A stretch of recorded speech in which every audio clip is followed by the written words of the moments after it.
Hello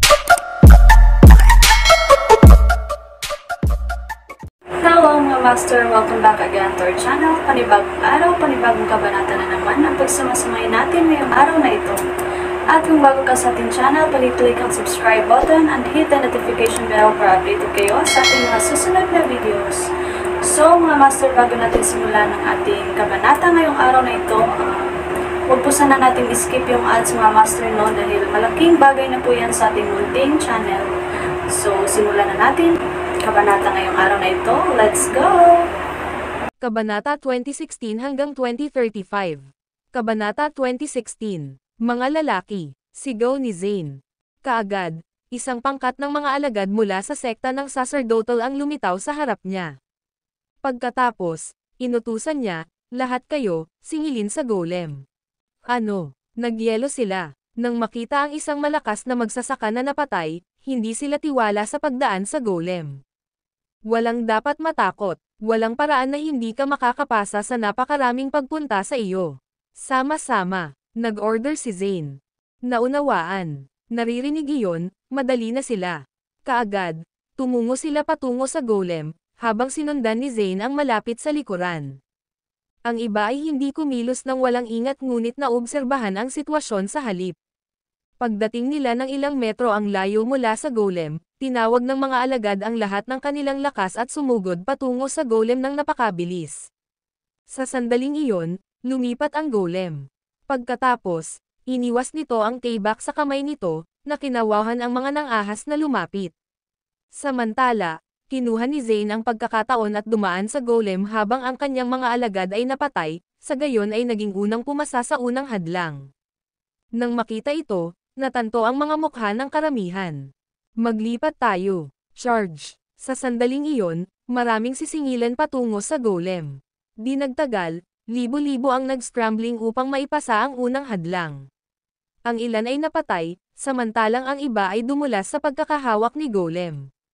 Nang makita ito, isang chill ang bumagsak sa gulugad ni James. Ito ay masyadong madugong isang eksena. Hindi bababa sa 30% ng mga tao na sumubok na dumaan sa golem ang napatay. Hayaan. Hindi nag-atubiling si Marcelo at nagmadali na lumakad papunta sa golem. Kahit na ang landas sa unahan ay makitid, gayunpaman ay nasa paligid ng 4 na metro ang lapad. May hawak na isang taybak sa kamay nito, marahas ang golem.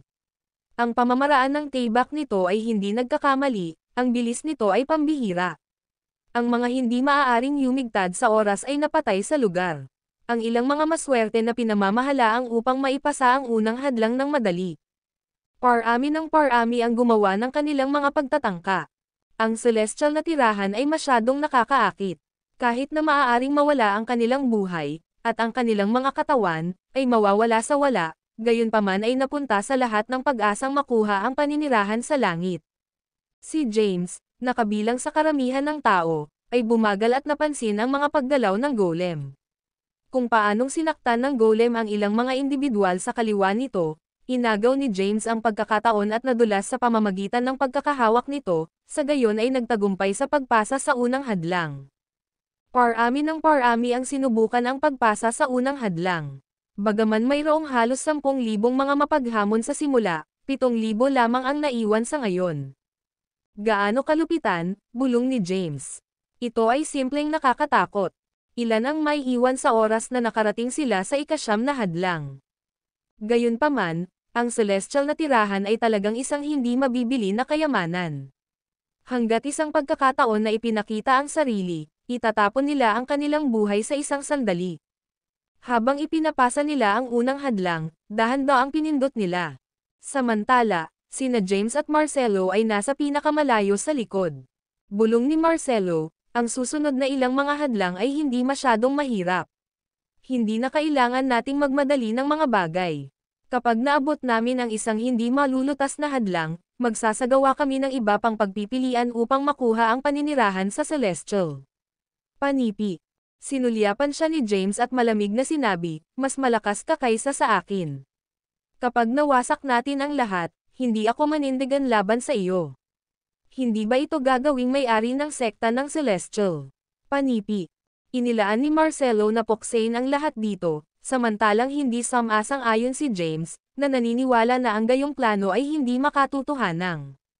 Kahit na maraming namatay sa pamamagitan lamang ng pagtatangka na ipasa ang unang hadlang, mayroon pa ring hindi bababa sa 7,000 sa kanila ang naiwan. Bukod, ang mga taong pinamamahalaang pumasa sa mga hadlang ay ang pinakamahusay sa pinakamahusay. Ang pag-iwas sa lahat ng ito ay magiging imposible. Sa kasalukuyan, ang pinakamahusay na paraan upang makuha ang celestial na tirahan ay ang pagpasa sa 9 na hadlang. Sa pag-iisip na iyon, isinama ni James ang kanyang mga yapak at pinindot ang pasulong. Sa kahabaan ng paikot-ikot na landas, ang lahat ng mga uri ng mahiwagang flora ay nagpalabas ng isang kaakit-akit na halimuyak. Ang mga berry ay nagliliwanag din ng isang ilaw sa pagbulag. Ang bawat flora dito ay espiritual na prutas na napinsala ng mahiwagang enerhiya. Sa pagkonsumo, magdadala ito ng maraming mga benepisyo sa mga magsasaka, tulad ng pagpapabuti ng lakas ng isang tao sa isang maikling oras. Nang makita ang mga espiritual na prutas sa kanyang paligid, ang pagnanais ni James para sa celestial na tirahan ay lumaki ng mas matindi. Kailangan kong makuha ang celestial na tirahan na ito. Ang lugar na ito ay kasing laki ng isang megacity. Kung maayos na naayos muli, maaari itong magbahay ng maraming milyon-milyong mga tao. Kung ang kalamidad ay tunay na dumating, maaari akong pumili ng isang maliit na bilang ng mga elite upang manatili sa akin sa celestial na tirahan. Panipi. Sinimulan ni James na bumubuo ng mga plano para sa hinaharap. Di nagtagal, nasa unahan na siya. Ang mga sumulong sa pinakamalayo ay ang ilan din sa pinakamalakas. Makikilala ni James ang ilang pamilyar na mukha: Zane, Winter, Simarth, Yandel, Leandro, at ang anak ng langit. Naisip na hindi makikilala ni James ang iba, alam niya nang ngumiti din si Marcelo at sinabing, "Walang alalahanin, James. Ipinangako ko na hindi ako tatalikuran sa iyo kapag patay na ang lahat. Bukod sa, hanggat maaari kong magkaroon ng celestial na tirahan para sa aking sarili, ipinangako ko na magkakaroon din ng mga benepisyo para sa iyo." Panipi. Dapat ba akong magtiwala sa iyo? Napangiti si James ng mahina. Hindi niya maihatid ang kanyang sarili upang magtiwala kay Marcelo. Kahit na noon, tahimik niyang pinagmuni-muni ang mga paraan upang magkaroon ng paninirahan sa Celestial para sa kanyang sarili. Ang video na ito ay edited by Urban Storytelling. Kabanata 2017. Nagtataglay ng napakalaking lakas at bahagyang mas mahina kaysa sa mga nasa supernatural na ranggo ng pagkonsumo. Ang pinakamalakas sa kanilang lahat ay marahil ang anak ng langit at Marcelo. Maaaring sumulong sila sa yugto ng Herculean.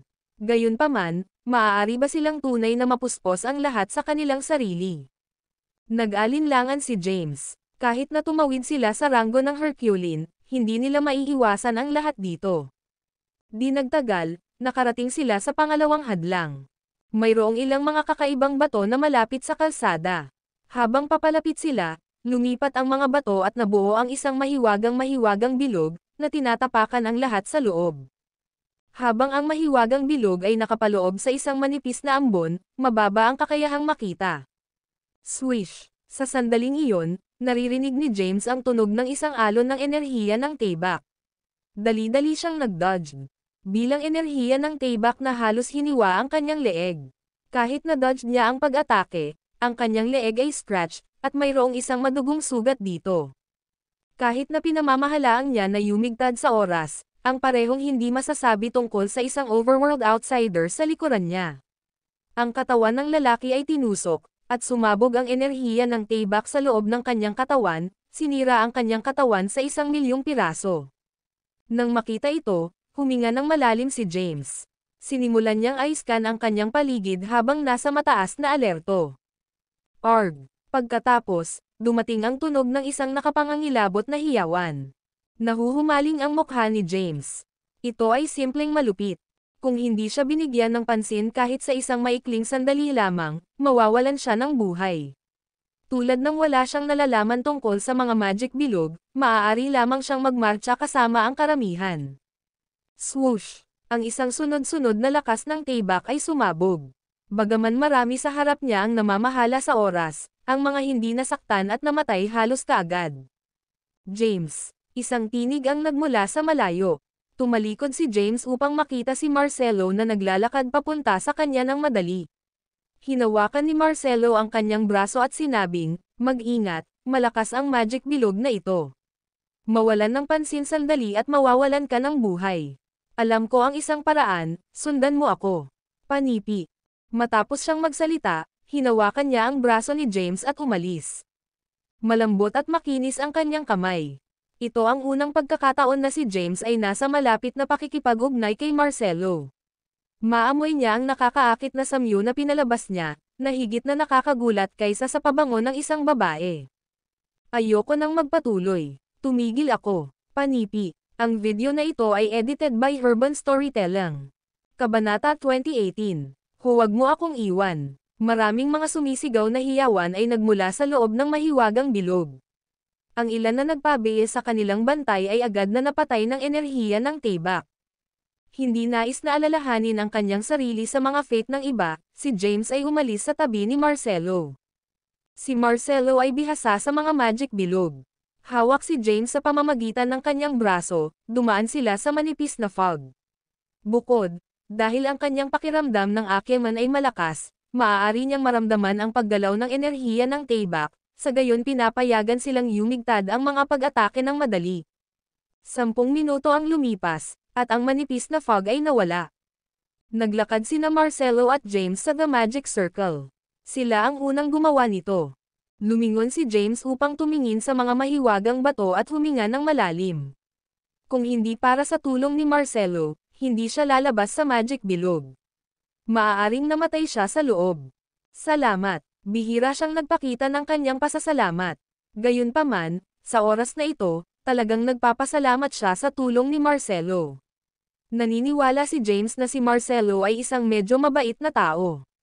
Tulad ng sinabi niya, ang lahi ng demonyo ay hindi ganap na masama. Malugod ka, ngumiti si Marcelo. Ang kanyang ngiti ay sa halip kaakit-akit.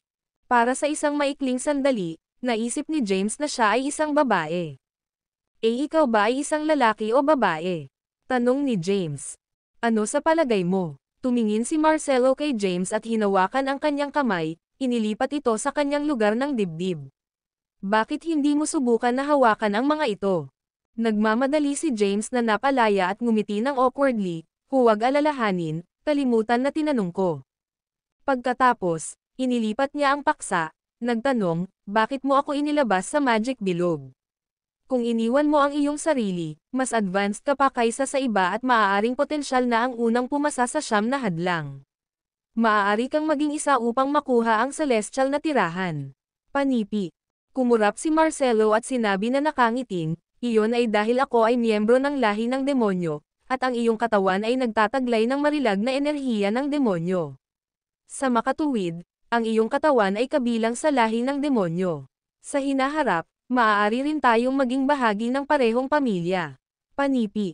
Sa pagbanggit ng lahi ng demonyo, si James ay naiintriga sa mga gawain na naganap noong sinaunang panahon. May kinalaman ba ang lahi ng demonyo sa selyo sa mundo? Bukod, bakit ang lahi ng demonyo ay kinamumuhian ng lahat? Narinig ko na ang lahi ng demonyo ay isang beses na sumalakay sa Earth na nakaraan at nakikibahagi sa isang mabangis na labanan laban sa mga ninuno ng Earthlings. Nagdulot ito ng pagbubuklad ng lupa. May alam ka ba tungkol dito? Panipi. Nais ni James na alisan ng takip ang inilibing na kasaysayan. Nang marinig ito, ang ekspresyon ni Marcelo ay naging mabagsik. Pagkatapos ng ilang pagmumuni-muni, sinabi niya, ang mga bagay ay komplikado noon. Mahirap makilala sa pagitan ng mabuti at masama. Ang bawat tao'y may iba't ibang mga pananaw. Tulad ng para sa selyo sa mundo, may kinalaman ito sa lahi ng demonyo. Ang Earth ay tinatakan ng isang pangkat ng mga makapangyarihang figure sa aking lahi. Panipi. Bakit ay sil ang lupa? Tumingin si James kay Marcelo. Umiling-iling si Marcelo at sinabing, hindi ko rin alam ang tungkol sa mga detalye. Sige na, dahil walang alam si Marcelo tungkol dito, pinili ni James na pahinga ang kanyang kaso. Nagmarcha ang dalawa, sa pamamagitan ng paraan. Biglang tumigil si Marcelo at sinulyapan si James. Ano ang mali? Tanong ni James. Tumahimik sandali si Marcelo bago sabihin, paano mo nakuha ang iyong kasalukuyang katawan? Batay sa aking mga pagsisiyasat, ikaw ay isang purong dugo na tao. 3 taon na ang nakalilipas, nagsagawa ka ng isang tunay na paglipat sa pag-asa ng pagkawasak ng Zane Judah. Gayunpaman, nagbabayad ka sa iyong buhay. Bigla-bigla, bumalik ka ng 3 taon mamaya sa katawan na ito.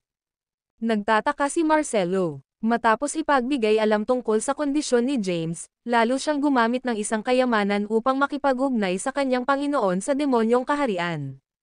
Sinabi sa kanya ng kanyang Panginoon na ang demonyong Lotus ay isang mataas na presyo na bagay sa kaharian ng demonyo at ang natal magic na kayamanan ng isa sa 3 mahusay na mga emperador ng demonyo.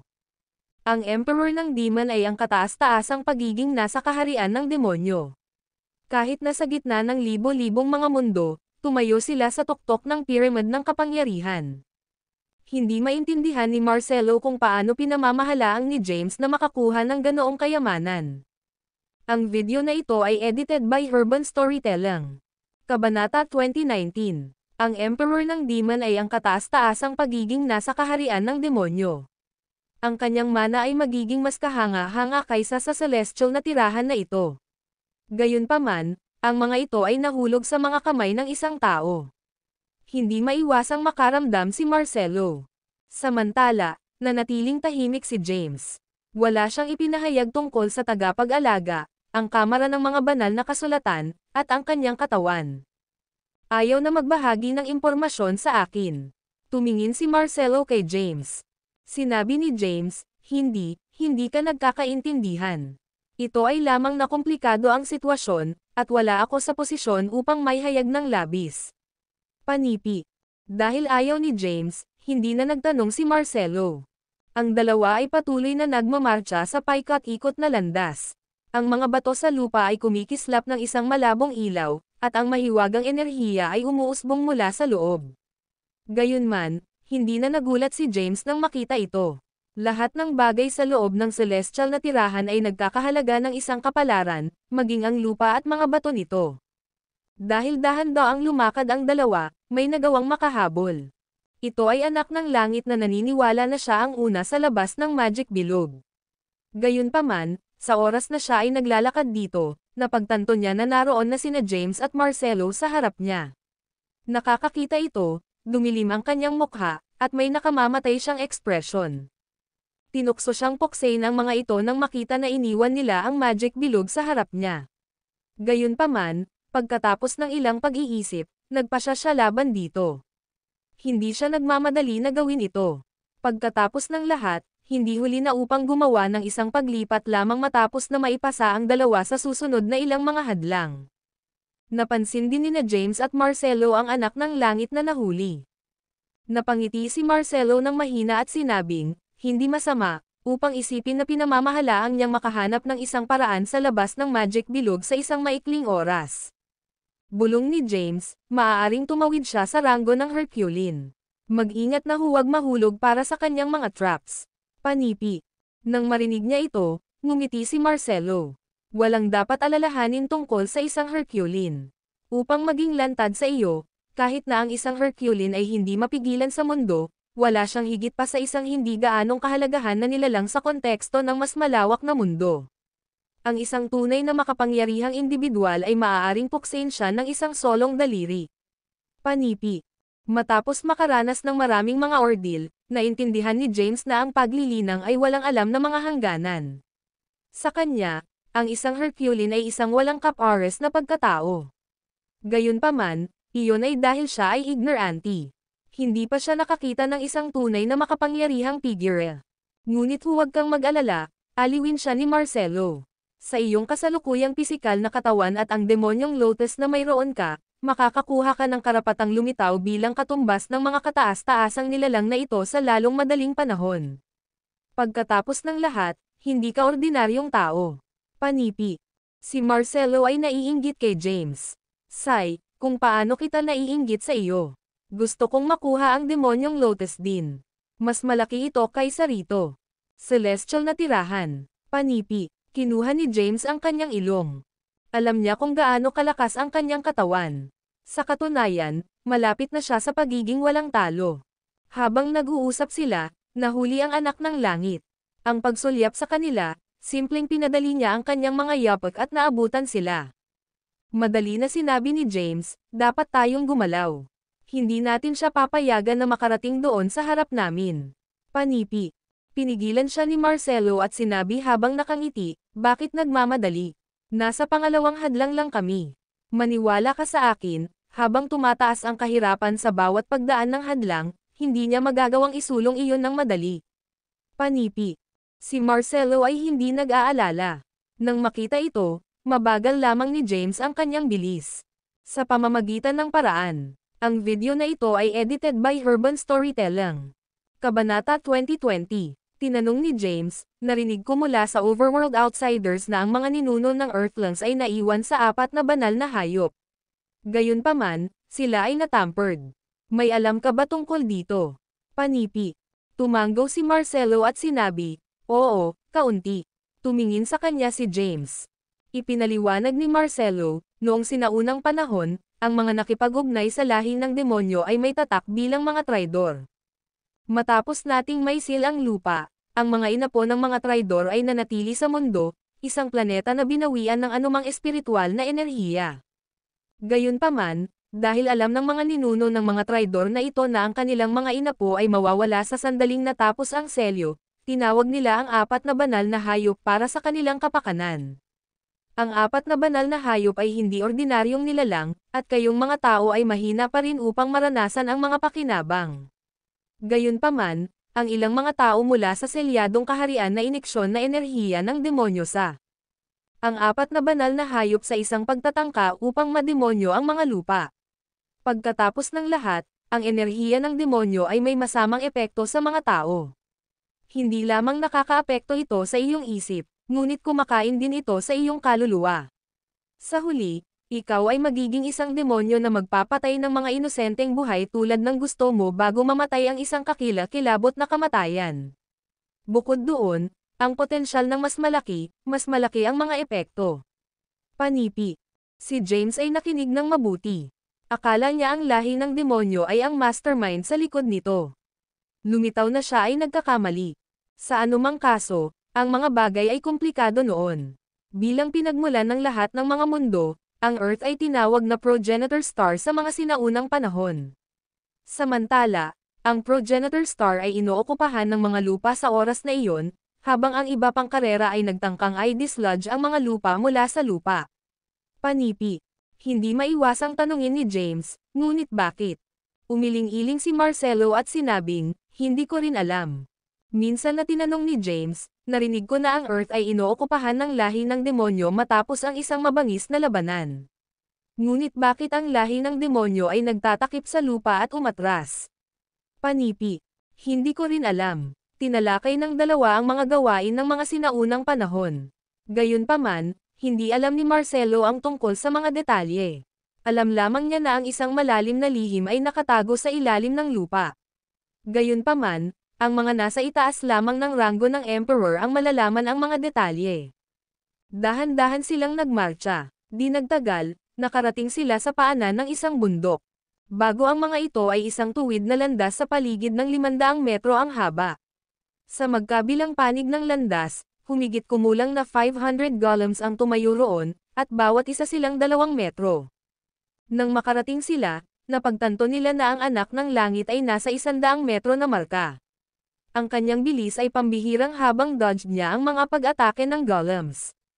Gayunpaman, nabigo siyang ipasa ang 3 hadlang. Sa sandaling iyon, nakaranas siya ng matinding pinsala.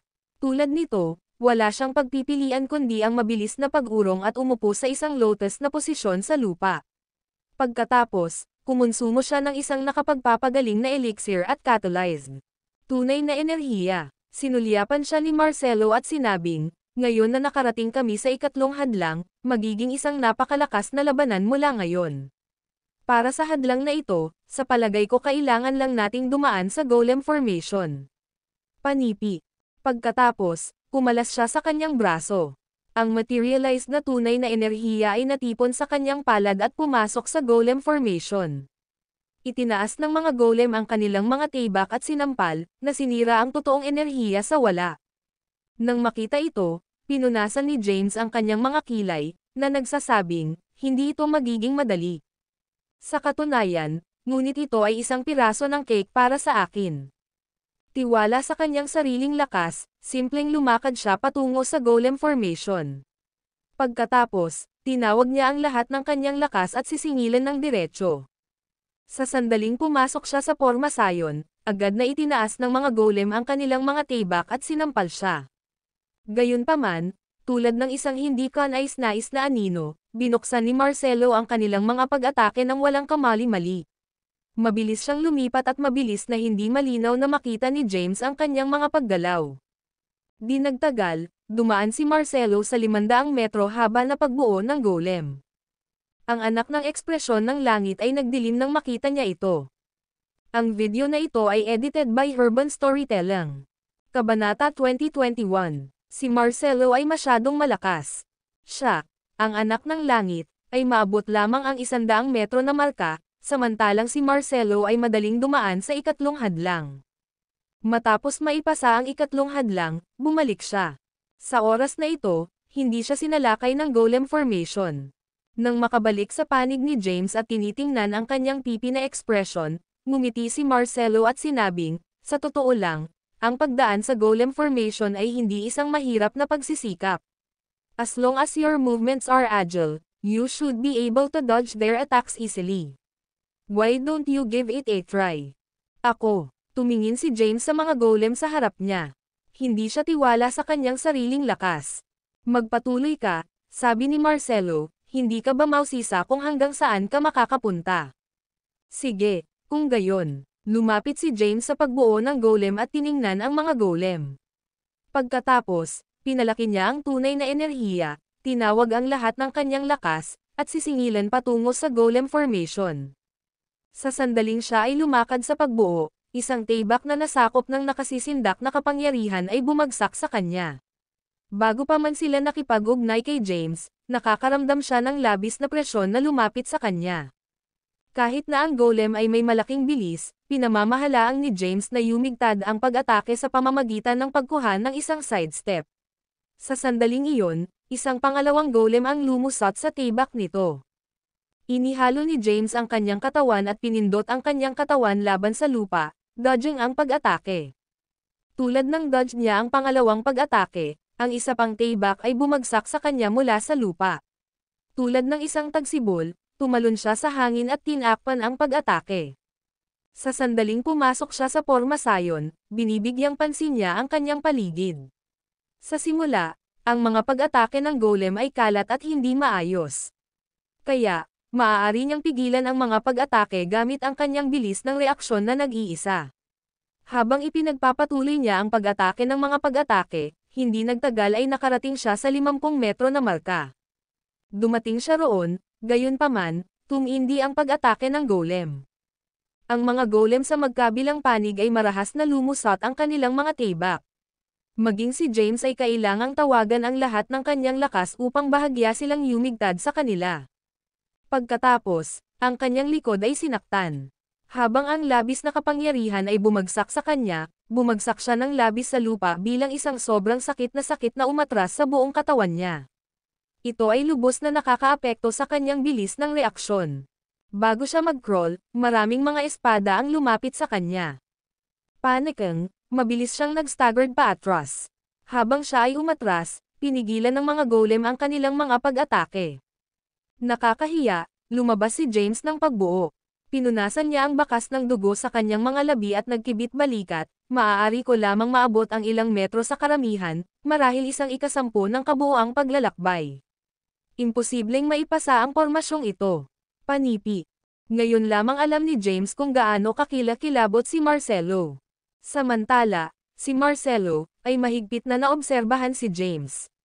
Bagaman nagmamay-ari si James ng isang mahiwagang pangangatawan, hindi niya pinalakas ang kanyang buong lakas.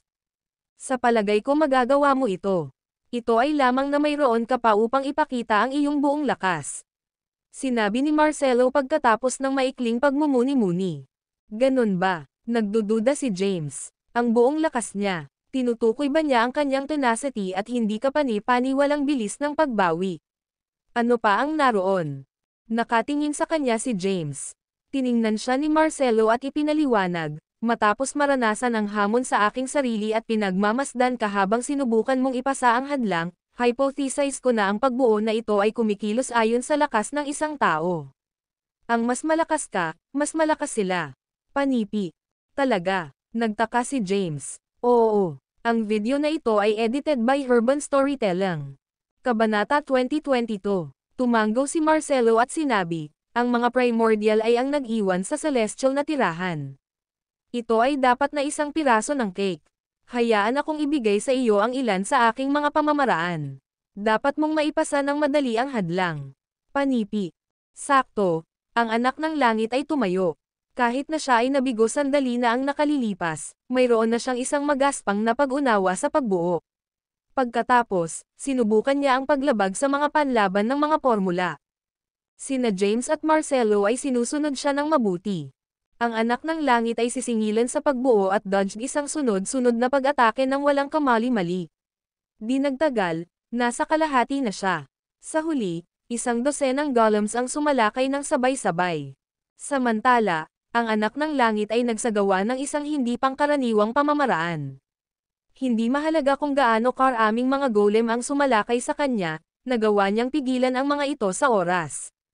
Kalaunan, ipinasa niya ang porma sayon. Nakatayo sa kabilang linya, lumingon siya upang tumingin kina James at Marcelo at sinaksak sila ng isang smirk. Pagkatapos, lumingon siya upang umalis, bumababa sa Dallasdis at nawawala mula sa pagtingin. Si Marcelo ay hindi nababahala. Pagkatapos ng lahat, ito lamang ang pangatlong hadlang. Marami pang darating, at walang paraan na ang anak ng langit ay maaaring dumaan sa lahat ng 9 na hadlang.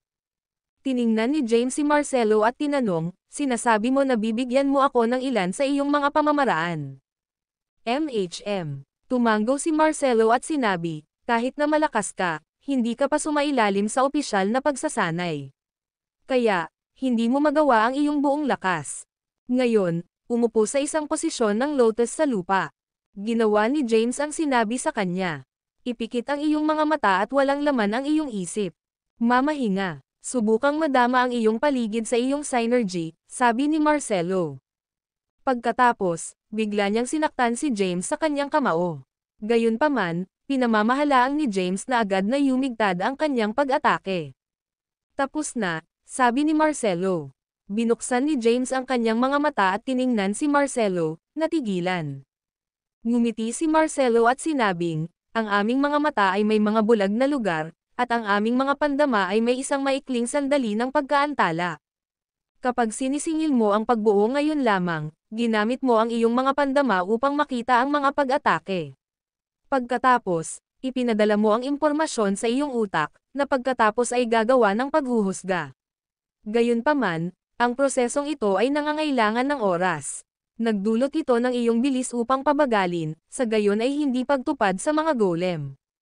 Walang laman ang iyong isip at naglabas ng synergy upang madama ang iyong paligid.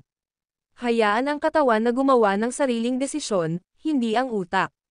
Ngayon lang, kapag sinubukan kong hampasin ka, ang iyong katawan ay dodged instinctively.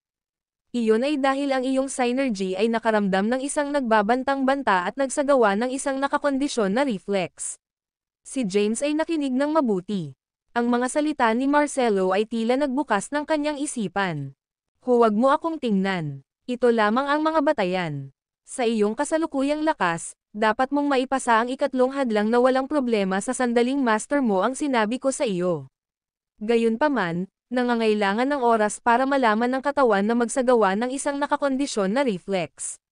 Hindi alintana, hindi na kailangan mong malaman ito ngayon, sabi ni Marcelo. Tumanggo si James.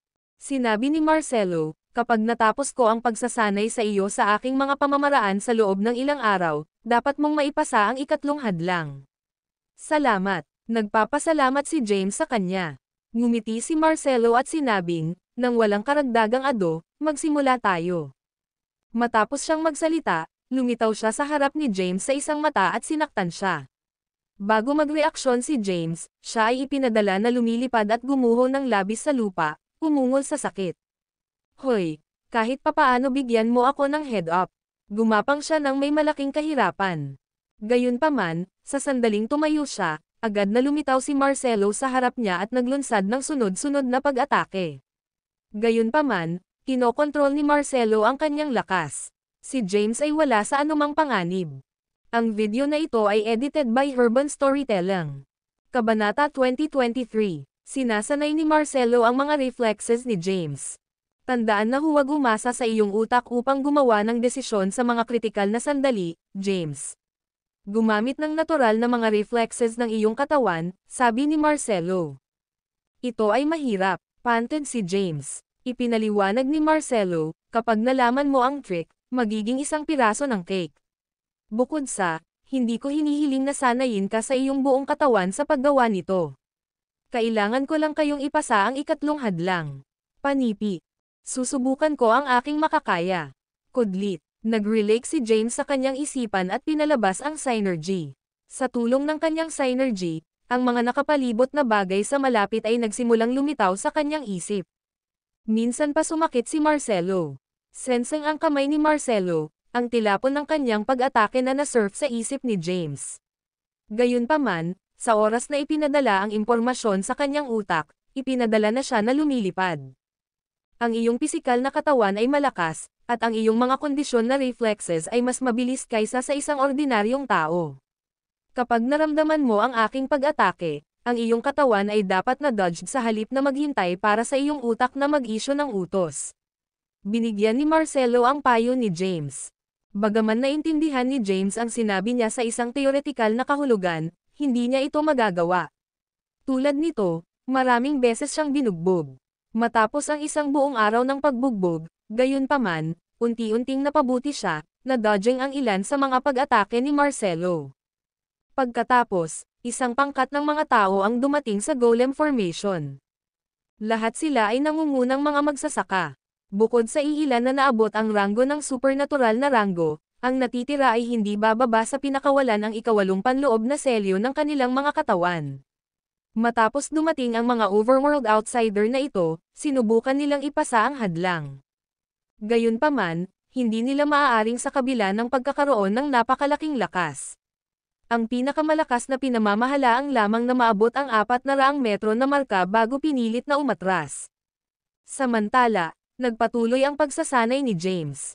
Matapos sanayin ni Marcelo, ang kanyang mga reflexes ay napabuti ng malaki.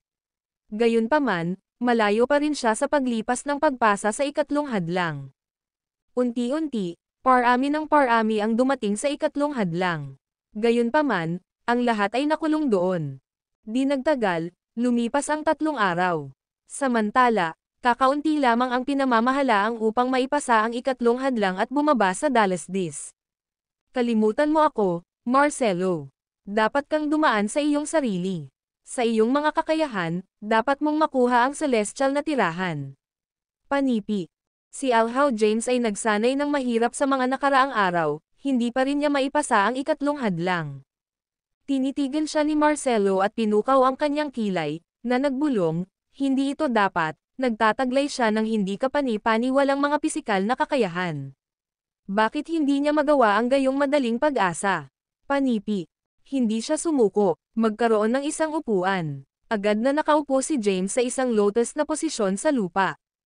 Walang laman ang iyong isip at maramdaman ang iyong paligid. Mula ngayon pasulong, ikaw at ang kalikasan ay isa at pareho. Ginawa ni James ang sinabi sa kanya. Pagkatapos, pinakawalan ni Marcelo ang kanyang kamay, at ang ilang mga bato sa lupa ay umuurong sa kalagitnaan ng hangin. Pagkatapos, kumalas sila sa maliliit na bato at itinapon kay James. Instinctively, pinamamahalaan ni James na mas madali ang mga ito. Iyon ay katulad nito. Ngumisi si Marcelo. James, kailangan mong alisan ng isip ang iyong isipan ng lahat ng mga bagay. Huwag hayaang gumala ang iyong isip sa anumang gastos. Panipi.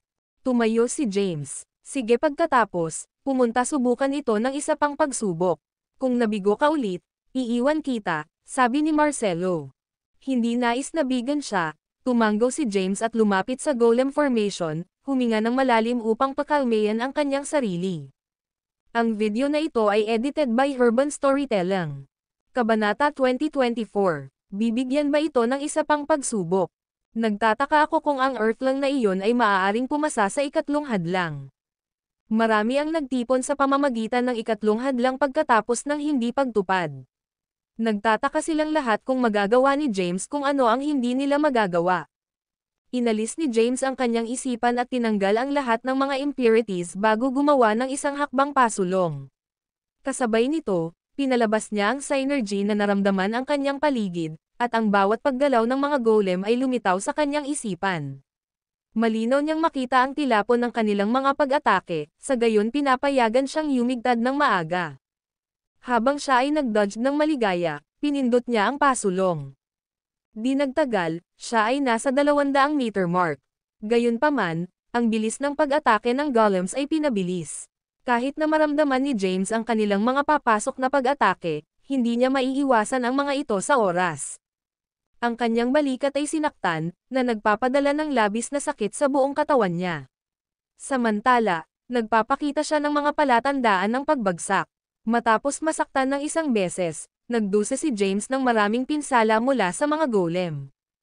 Habang bumagsak ang dugo mula sa kanyang mga labi, tahimik siyang nagbulong, "Huminahon ka, James." Kaagad, pinalaki niya ang ataraxia, at nagsimulang limasin ang kanyang isip. Gayunpaman, hindi ito ginagamit. Hindi niya maiiwasan ang pag-atake ng golem sa oras. Ang kanilang bilis ay pambihirang, at mahusay ang kanilang puwersa. Kahit na nagtataglay siya ng mga kahanga-hangang nakapagpapalakas na kakayahan, pinamamahalaan lamang niya na magpatuloy para sa isa pang 50 metro bago ang pagkatalo. Nagmamadali siyang umatras sa kanyang panimulang punto. Pinupunasan ang bakas ng dugo mula sa kanyang mga labi, tiningnan niya si Marcelo na napawi at sinabing, "Nabigo ulit ako. Sa palagay ko dapat kang magpatuloy nang wala ako. Ang anak ng langit ay naiwan na ng 3 araw. Maaaring hindi mo mahuli kung magtatagal ka pa rito." Panipi. Kinagat ni Marcelo ang labi niya. Talagang nais niyang tulungan si James. Gayunpaman, lumilitaw na hindi makakakuha si James ng pananaw sa mga pamamaraan na ibinigay niya sa kanya sa isang maikling oras. Hindi ito kasalanan ni James. Sa katunayan, ito ay sapat na kahanga-hanga na pinamamahalaan niya itong maisakatuparan sa loob lamang ng ilang araw. "Sige, pagkatapos ay aalis ako. Ngunit huwag mabalisa. Ang celestial na tirahan na ito ay may 9 na hadlang, na ang bawat isa ay mas mahirap kaysa sa dati. Sa palagay ko, maaaring tumagal ng maraming taon para sa alinman sa atin na maabot ang wakas. Kaya, linangin ng mabuti, James." Panipi. MHM. Tumango si James. Iniwan ang pahayag na iyon, mabilis na umalis si Marcelo. Nang makita si Marcelo na dumaan sa ikatlong hadlang, ang karamihan ng tao ay nababagabag. Marami ang sumubok sa lahat ng kanilang lakas at bahagyang ginawa ito. Ngayon, pinamamahalaang ni Marcelo ang ikatlong hadlang na ganyan. Natigilan ito sa lahat. Sino siya? Napakalakas niya, pinamamahalaang niya ang hadlang ng madali. Tila siya ay nakikilala kay James. Marami ang nag-uusap habang sinulyapan nila si James. Si James, gayunpaman, ay hindi nagbabayad sa kanila. Tumayo siya sa harap ng golem formation at pinag-isipan kung paano pinakamahusay na magpatuloy. Kahit na ang pagpasa ng golem formation ay malapit na imposible, ang celestial na tirahan ay sobrang nakakaakit. Sinabi ni Marcelo na maaaring tumagal ng maraming taon para sa sino mang pumasa sa lahat ng 9 na hadlang. "Maaari pa rin akong magkaroon ng isang pagkakataon," bulong niya. Pagkatapos, nakaupo siya sa isang posisyon ng lotus sa lupa at nagmumuni-muni at naramdaman ang lahat na itinuro sa kanya ni Marcelo. Na condition reflex. Sinabi ni Marcelo na papayagan nito ang katawan na makakuha ng mga nakakondisyon na reflexes. Madali niyang maipasa ang hadlang sa ganoong paraan. Gayunpaman, ang pagtupad nito ay mahirap. Matapos mag-isip sandali, nag-ayos si James para sa isang simpleng plano. Hamanin niya ng paulit-ulit ang hadlang sa kabila ng mga pinsala na maaaring magdusa siya.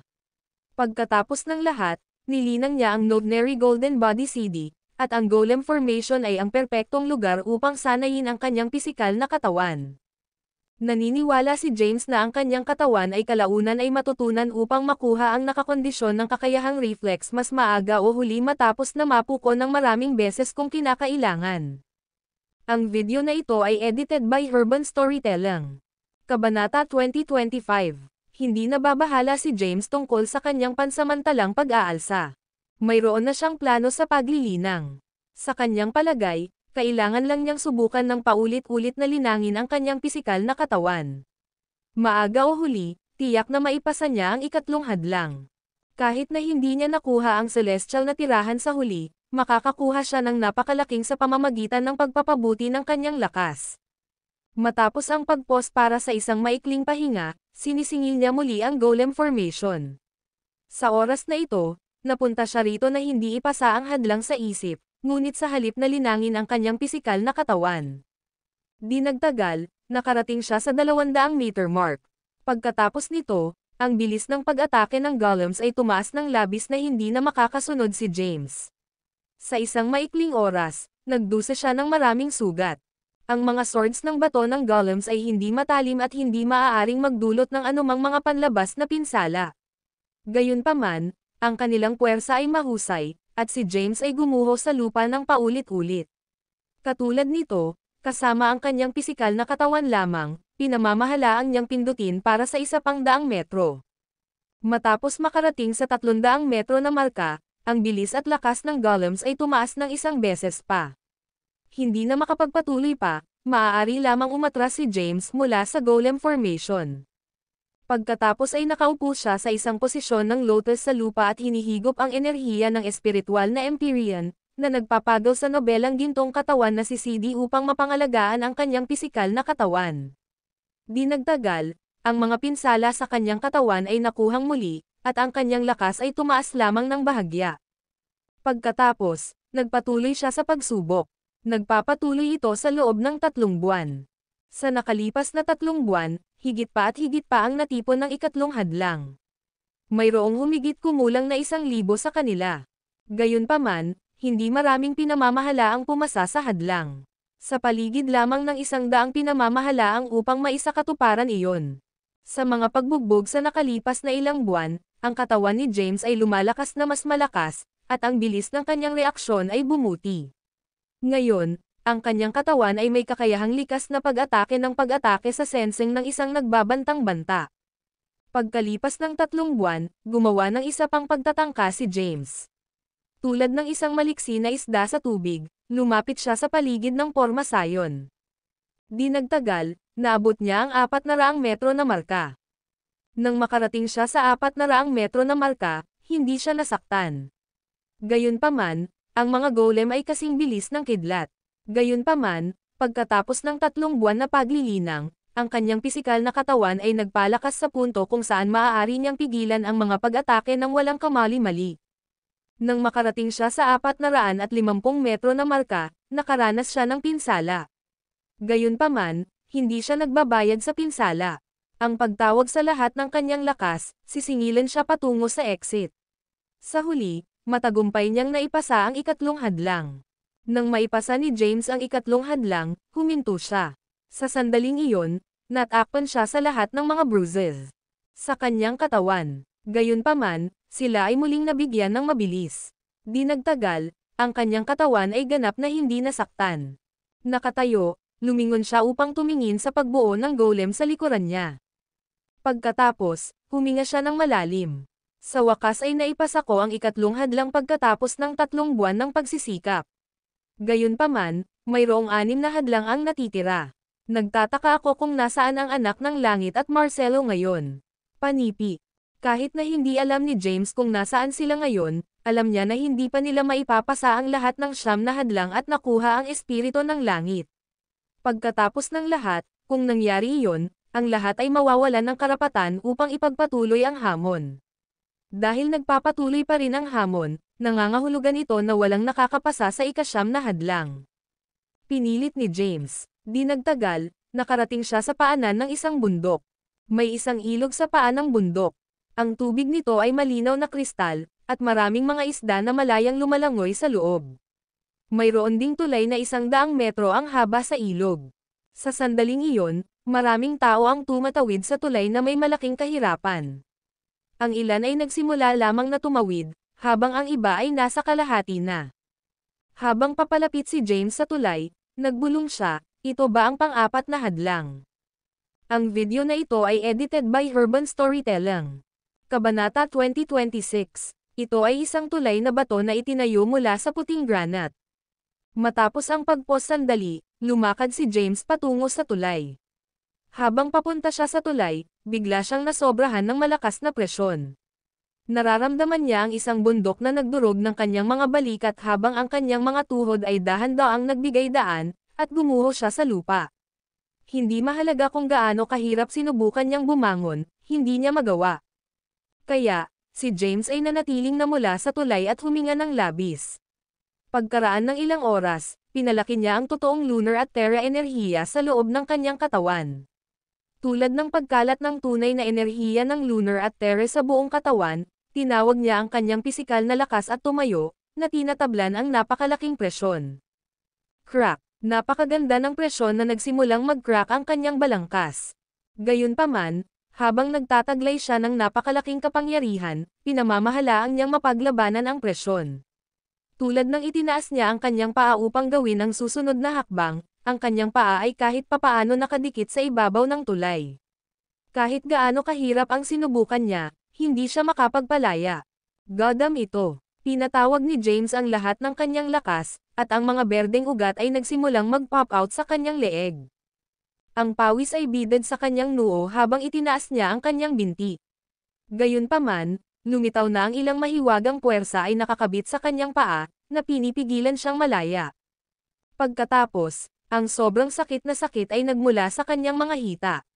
Sa pagkakaroon ng sakit, pilitin niyang gumawa ng ilang mga hakbang pasulong, na sumulong ng 5 metro sa kabuuan. Matapos sumulong ng 5 metro, ang kanyang lakas ay maubos, at gumuho siya sa lupa, humihinga para sa paghinga. Ito ay imposible. Natigilan si James. Ang kanyang pisikal na katawan ay nilikha gamit ang demonyong lotus ng lahi ng demonyo. Bagaman mababa ang kanyang ranggo, ang kanyang pisikal na lakas ay napakalakas. Hindi alintana, maaari lamang siyang mag-advance ng 5 metro. Samantala, ang tulay ay 100 metro ang haba. Imposible para sa kanya na maglakad ng 100 metro. Si James ay nakaupo sa lupa at nakatalized ang Novenary Golden Body CD, na sumisipsip ng espiritual na enerhiya ng Empyrean upang mabawi ang kanyang lakas. Di nagtagal, gumaling ang kanyang katawan. Pagkatapos ay tumayo siya ng may malaking kahirapan at tumingin sa harap niya. Maraming iba pa sa tulay ng bato. Ang ilan ay sumusulong, habang ang iba ay nagpapahinga. Ang kanilang sitwasyon ay kakilakilabot. Ang mga katawan ng ilang mga mapaghamon ay napunit, at natatakpan sila ng dugo sa buong. Gayunpaman, hindi nila napagtibay ang pagkatalo at patuloy na gumapang pasulong. Ang celestial na tirahan ay masyadong nakakaakit. Kung makukuha nila ito, makikinabang sila. Napakalaking mula rito. Iyon ang dahilan kung bakit kailangan nilang magpatuloy kahit na ang gastos. Nang makita ang nasugatan, huminga ng malalim si James. Pagkatapos, ipinatawag niya ang lahat ng kanyang lakas buhay na tunay na enerhiya at pisikal na lakas at pinagsama ang mga ito bago sumulong muli. Sa oras na ito, sumulong siya ng ilang metro sa isang lakad. Gayunpaman, sa karagdagang pagsulong niya, mas malaki ang presyon. Crack! Isang tunog ang nagmula sa loob ng kanyang katawan. Hindi na makatiis ang labis na presyon, ang mga buto sa kanyang mga binti ay nabagsak, at bumagsak siya sa lupa ng labis. Nang siya ay bumagsak sa lupa, naramdaman niya ang bigat ng isang bundok sa kanyang mga balikat. Hindi makatiis ang presyon, ang mga bitek ay nagsimulang lumitaw sa kanyang katawan. Gayunpaman, dahil ang kanyang katawan ay kaimahimala, ang kanyang mga pinsala ay mabilis na pagalingin kapag nasugatan. Habang humihinga si James para sa paghinga, ang kanyang mga pinsala ay nakabawi. Nakahiga sa lupa, pinalaki niya ang nobelang gintong katawan na si CD at pinangalagaan ang kanyang pisikal na katawan. Bagaman ang kanyang pisikal na katawan ay nakaranas ng isang malaking pinsala, gayunpaman lumalakas ito. Pagkatapos, nilinang niya ang 3 araw sa parehong lugar. Pagkaraan ng 3 araw, ang presyon sa kanyang mga balikat ay unti-unting nakataas. Tumayo siya ng may kahirapan at ipinagpatuloy ang kanyang pagsulong. Sa oras na ito, nakarating siya sa 50 metro na marka. Pagdating niya sa 50 metro na marka, muli siyang bumagsak sa lupa sa pamamagitan ng nakakatakot na presyon. Ang mga bitek ay nagsimulang lumitaw sa kanyang katawan, at ang kanyang dugo ay nasaktan ang ibabaw ng tulay. Ang video na ito ay edited by Urban Storytelling. Kabanata 2027. Ngayon na si James ay nasa kalahati doon, binigyan siya ng pag-asa. Gumapang siya ng may malaking kahirapan at umupo sa isang posisyon ng lotus sa lupa. Habang pinalaki niya ang nobelang gintong katawan na si CD, ang enerhiya na espiritual na enerhiya ay pumasok sa kanyang katawan at pinapaginhawa ang kanyang sakit.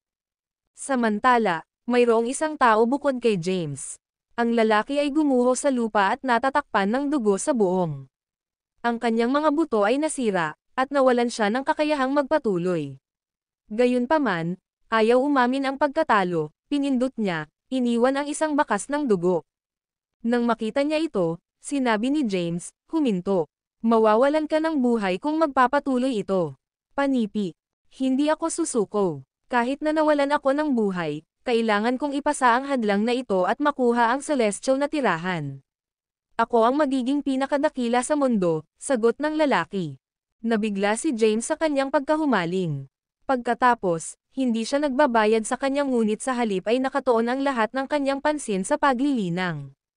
Sa tulong ng malakas na presyon, ang kanyang bilis ng paglilinang ay talagang tumaas. Malinaw na nadarama ni James ang enerhiya na nagpapalipat-lipat sa buong katawan niya.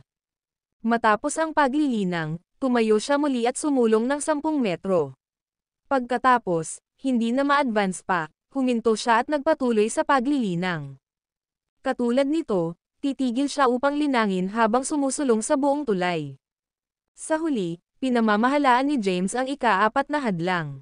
Matapos tumawid sa tulay ng bato, ang presyon sa kanyang mga balikat ay agad na nakataas.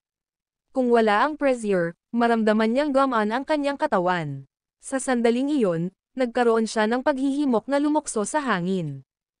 Pagkatapos, pinapalakpakan niya ang kanyang mga kamao bilang malakas na enerhiya ay nagmula sa loob ng kanyang mga kamao. Matapos maipasa ang ika-4 na hadlang, ang aking kapangyarihan ay tumaas ng labis. Kahit na hindi ako maaaring magkaroon ng celestial na tirahan sa huli, sa palagay ko ang paglalakbay na ito ay sulit, pagkatapos ng lahat. Panipi. Nagmamadali si James na nagpatuloy sa kanyang hamon, dahil marami siyang nahuhuli upang gawin. Ang anak na lalaki ng langit, si Marcelo, at ilang iba pa ay higit na sumulong kaysa sa ginawa niya. Tumalikod siya at tumingin sa harapan niya. Ngunit pagkatapos, bumaba na siya sa bundok at nakatingin sa lungsod sa harap niya. Ang lungsod ay mahiwagang. Ang bawat gusali ay hindi bababa sa 1 kilometro sa taas, at ang bawat gusali ay nagliliwanag ng isang mahiwagang glow. Sa di kalayuan, maaari niyang makita ang isang marilag na pader. Matapos ay scan ang kanyang paligid, nagmarcha siya. Di nagtagal, nakarating siya sa ika-5 hadlang. May isang magic bilog na nauna sa kanya. Habang ang magic bilog ay nakapaloob sa isang manipis na ambon, hindi niya makita kung ano ang nasa loob. Si James ay hindi nag-atubiling at simpleng lumakad sa magic bilog. Sa sandaling iyon, nakakaramdam siya ng isang sobrang sakit na darating hindi mula sa kanyang pisikal na katawan, kundi sa kanyang kaluluwa. Ang sakit ay sobrang nakakabagabag na halos nawalan siya ng malay. Gayunpaman, ang sakit ay hamupa halos kaagad. Sa pagkakaroon ng nakakasakit na sakit, nagmadali siyang pinindot. Sa loob lamang ng ilang sandali, wala na siya sa magic bilog. Sa sandaling lumabas siya ng magic bilog, nawala ang sakit. Iyon lang. Tumalikod si James. Nawala ang magic circle ng walang bakas. Hinuhugot ang kanyang baba ng isang nakakagulat na pagtingin sa kanyang mukha. Pinag-isipan niya, ito ay dapat na isang pagsubok ng kaluluwa. Dapat ba akong mabaigo na makatiis sa sobrang sakit na sakit? Ako ay pinalayas mula sa magic bilog at mabaigo ang hamon.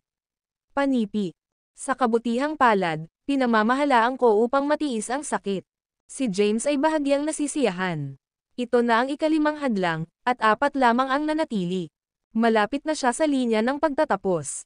Hanggat maipasa niya ang natitirang 4 na hadlang at makuha ang espiritu ng langit, siya ay magiging may-ari ng langit na ito. Sa pag-iisip tungkol dito, na motivation si James. Nagmamadali siyang pinindot. Pagkatapos nito, nakarating siya sa labas ng lungsod, kung saan mayroong isang sinaunang daanan. Karamihan sa mga mambabasa ay nagbabasa na ngayon ng mga nobelang ito. Ang video na ito ay edited by Herban Storytelling. Kabanata 2028. Sa sinaunang daanan, nakikita ni James ang ilang mga tao sa harap niya, na sumulong sa isang katamtamang bilis. Nang pumasok si James sa daanan, napagtanto niya na ang spatial pressure sa lugar na ito ay mas malaki kaysa sa mga nauna. Magpapatuloy siya sa bilis ng snail kung ginawa niya, hindi catalyze ang tunay na enerhiya. Ang lugar na ito ay ang perpektong lugar upang sanayin ang aking pisikal na katawan. Hindi bababa sa mas maginhawa kaysa sa pagsusuot ng isang hanay ng sandata, bulong ni James. Di nagtagal, nakarating siya sa gate ng lungsod. Maraming tao ang natipon doon, kasama na ang anak ng langit at Marcelo. Bukod, mayroon ding ilang iba pang pamilyar na mga mukha Zane, si Marth, Yandel, Winter, at ilang iba pa na hindi kinilala ni James. Isa. Nakatitig si Marcelo sa gate ng lungsod nang bigla siyang lumingon. Nang makita si James, lumakad siya sa kanya at ngumiti ng kasiyahan. James, pinamamahalaang mo bang ipasa ang unang 5 hadlang? Natigilan si Marcelo. Alam niya kung gaano kahirap ang mga nakaraang hadlang. Sa pagtabi ng golem formation, ang ika-4 na hadlang ay nangangailangan ng hilaw na lakas, habang ang ika-5 hadlang ay nag-target sa kaluluwa ng isang tao. Ngumiti si James at sinabing, sa kabutihang palad, ginawa ko ito sa oras. Akala ko nakapasok na kayo sa lungsod. Ano ang mali? Hindi makakahanap ng paraan. Panipi. Oo. Tumanggaw si Marcelo at sinabi, ito ang pang-6 na hadlang. Gayunpaman, walang nakakaalam tungkol sa mga detalye. Habang sarado ang gate ng lungsod, walang makakapasok sa lungsod. Panipi. Naririnig ito, sumulyap si James sa gate ng lungsod. Hindi ka ba lumipad sa dingding? Umiling-iling si Marcelo at sinabing, hindi iyon gagana. Hindi kami maaaring lumipad dito. Panipi. Nakikita ko, sinabi ni James habang nascan ang kanyang paligid. Gayunpaman, walang mga pahiwatig sa paligid ng lugar. Kaya, nilinang niya habang naghihintay siya. Ang enerhiya ng espiritual na Empyrean sa loob ng paninirahan sa langit ay sagana lamang at maraming beses na higit pa sa labas ng mundo. Ang paglilinang dito ay magmadali sa pag-unlad ng isang tao. Bukod, dahil nagtataglay siya ng isang mahiwagang katawan at pamamaraan ng paglilinang, nagawa niyang makuha ang enerhiya na espiritual na Empyrean sa mas mabilis na rate. Di nagtagal, lumipas ang 2 linggo. Sa nagdaang 2 linggo, parami ng parami ang dumating sa gate ng lungsod. Free whoosh. Tulad ng lahat ay nakakakuha ng walang tiyaga, lumitaw ang anino. Narito ka na. Nasa sabik, ang anak ng langit ay nagmamadaling lumapit sa kanya at binati siya ng magalang, nagtanong, naghintay kami sa labas ng gate ng lungsod sa mahabang panahon. Ano ang tungkol sa ika-6 na hadlang? Panipi. Ang iba ay tumingin sa anino. Ang anino ay nagsalita, hindi ko inaasahan na marami sa inyo ang pumasa sa mga hadlang. Inaasahan ko ang 3, ngunit 40 sa iyo ang nagpakita. Panipi. Lahat ay nakinig ng mabuti. Ang mga patakaran ay simple para sa ika-6 na hadlang. Maguguluhan ka laban sa isa't isa sa isang on-1 na labanan. Ipapasa mo ang hadlang sa sandaling lumitaw ka ng matagumpay, patuloy ng anino. Nang marinig ito, ang lahat ay tumingin sa isa't isa. Ang anak ng langit ay nagpatong sa kanyang kilay at tinanong, ngunit sino ang tutukoy sa ating mga kalaban? Kahit na siya ay tiwala sa kanyang sariling lakas, siya ay natakot ni Marcelo. Hanggat hindi siya naipitad laban kay Marcelo, makakalabas siya sa tuktok ng walang pag-aalinlangan. Ang anino ay tumingin sa karamihan ng tao at snickered. Naturally, iyon ang magiging akin. Tiningnan ni James ang anino at hinihintay ang desisyon nito. Hanggat hindi siya naipitad laban kay Marcelo o ang anak ng langit, ang posibilidad na siya ay nanalo ay mataas. Lalaban mo siya. Ang anino ay itinuro kay James bago ituro ang anak ng langit. Nababaluktot si James. Ang video na ito ay edited by Herban Storytelling. Kabanata 2029. Hindi makapaniwala si James sa kanyang swerte. Sa lahat ng tao, nag-aalala siya na siya ay magpit laban kay Marcelo o ang anak ng langit. Ang dalawa sa kanila ay matagal nang tumawid sa ranggo ng Herculean, samantalang siya, sa kabilang banda, ay nakarating lamang sa ranggo ng supernatural. Maging ang kanyang mga panloob na pintuan ay hindi nabigo. Ngayon, Ang tanging bagay na maaasahan niya ay ang kanyang pisikal na katawan. Gayunpaman, kahit na ang kanyang pisikal na katawan ay malakas, mas mahina pa rin siya kaysa sa mga nasa supernatural na ranggo ng pagkumpleto. Kahit na ang kanyang pisikal na lakas ay nadagdagan pagkatapos ng paglilinang sa loob ng paninirahan sa Celestial, ang kanyang pag-asa na talunin ang anak ng langit ay malapit sa walang umiiral. Ang anak ng langit ay sumulyap kay James habang ang isang malabong ngiti ay gumagapang sa kanyang mukha.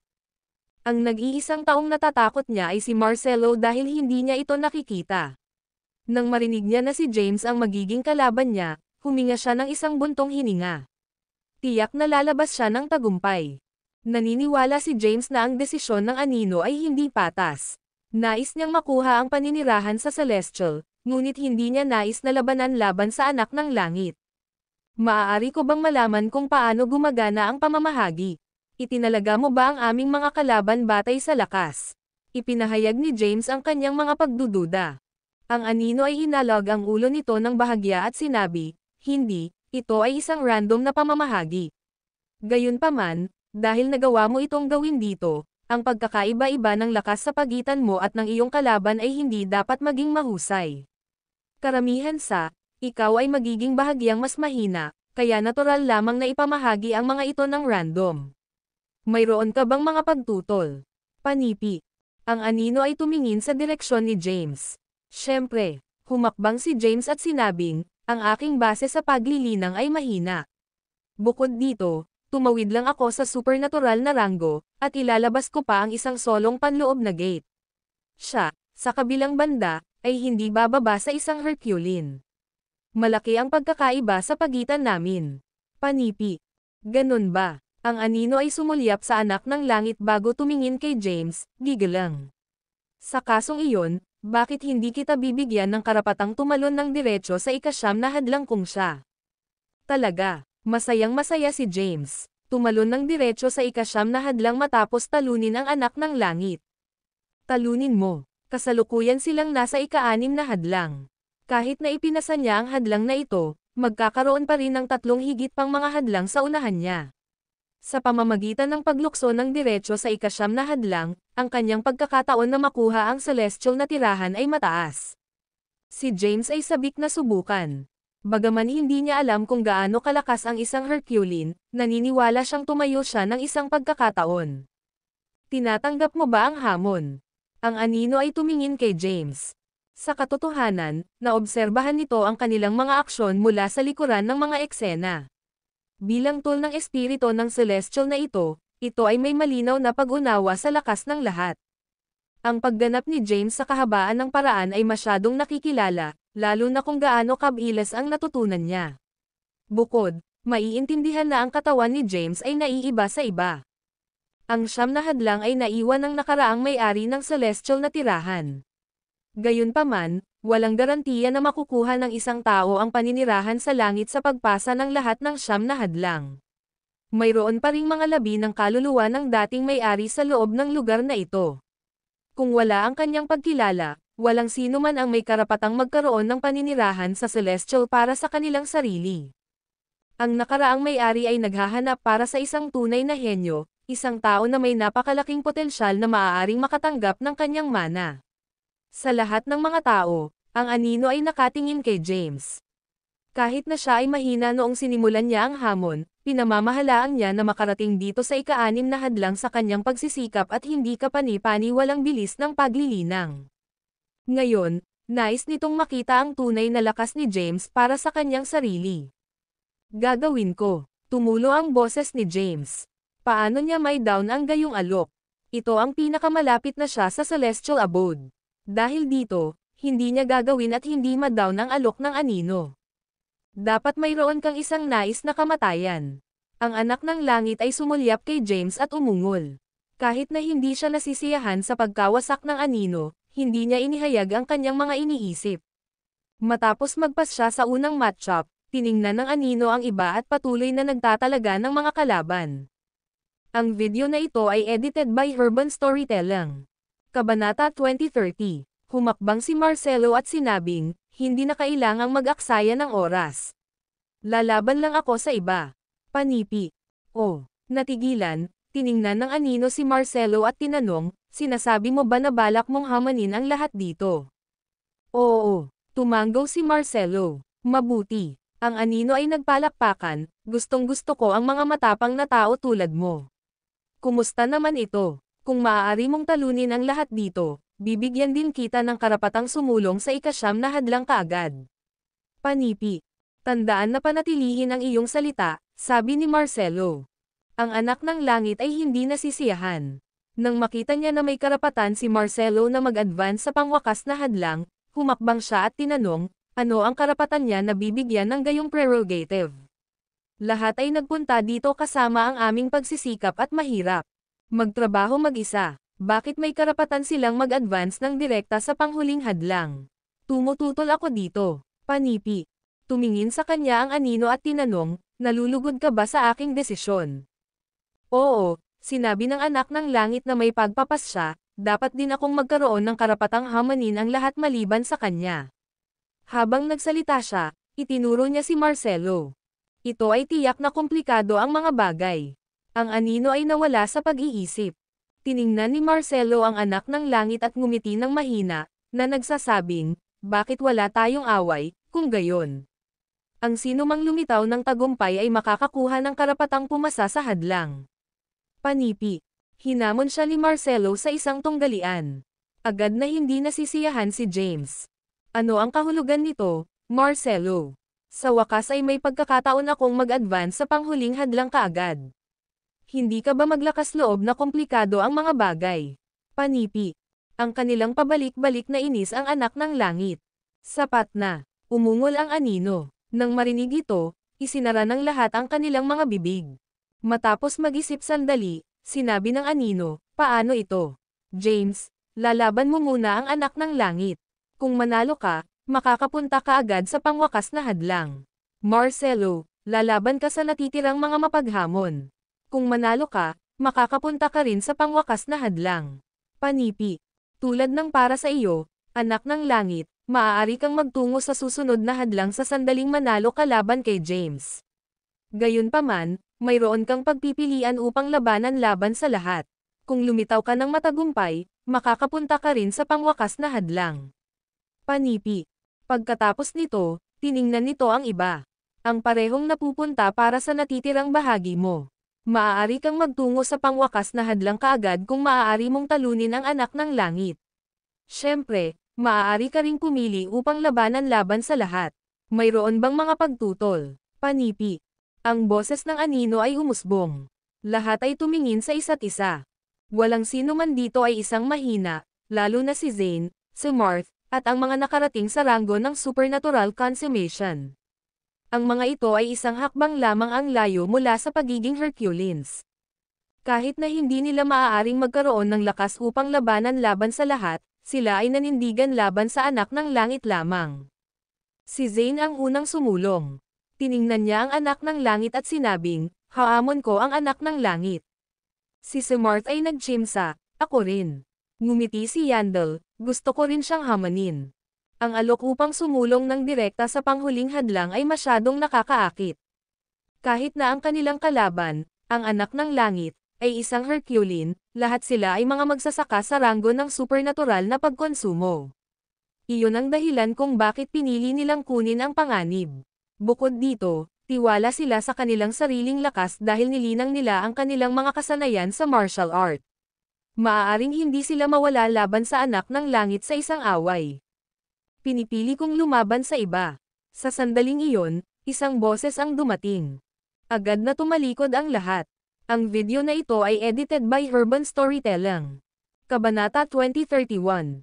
Ang taong nagsasalita ay isang tao. Siya ay halos 1 metro at 60 sentimetro ang taas, na ginagawang medyo maikli. Ang tono ng kanyang balat ay bahagyang madilim, at sa kanyang likuran ay isang mahabang tibak. Tumayo siya sa likuran ng karamihan ng tao at dahan-daang lumakad. Ang lalaki ay tumingin sa paligid ng karamihan bago casual na nagsasabing, pinipili kong hamanin ang lahat. Mabuti, sabi ng anino. Lumitaw na maraming disenteng tao sa mga dumating dito. Sa kasong iyon, magsimula na. Ang anino ay nagbigay ng isang casual na alon ng kamay nito. Sa palad nito, isang puting sinag ng ilaw ang bumubuo. Ang puting sinag ng ilaw ay dahan-daang naging nakikita at naging materialized sa gate ng lungsod. Kaagad pagkatapos nito, isang napakalaking arena ang lumitaw sa gate ng lungsod. Sa isang diameter ng humigit kumulang 10,000 metro, ang arena ay napakalaking.